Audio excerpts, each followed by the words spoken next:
मिरजेत दहशत माजवणाऱ्या पिट्या भोरे टोळीवर संघटित गुन्हेगारी कलमाअंतर्गत कारवाई. मिरज शहरात विविध हल्ले करून दहशत माजवणाऱ्या पिट्या भोरे टोळीवर जिल्हा पोलीस अधीक्षक तुषार दोशी यांच्याकडून संघटित गुन्हेगारी कलमाअंतर्गत कारवाई करण्यात आली आहे. पृथ्वीराज उर्फ पिट्या राहुल भोरे वय वर्ष 20, ध्रुव राहुल भोरे वय वर्ष 23, प्रथमेश स्वरूप तांदळे वय वर्ष 29, प्रवीण विनोद मोरे वय वर्ष 20, सर्व राहणार मिरज असे कारवाई झालेल्या आरोपींची नावे आहेत. काही दिवसांपूर्वी या 4 आरोपींवर जीवे ठार मारण्याचा प्रयत्न केला.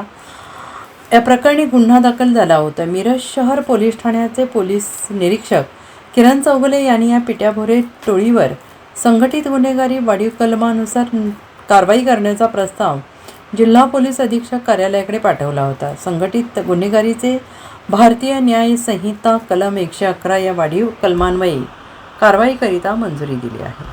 Bureau report SBN Marathi Sangli.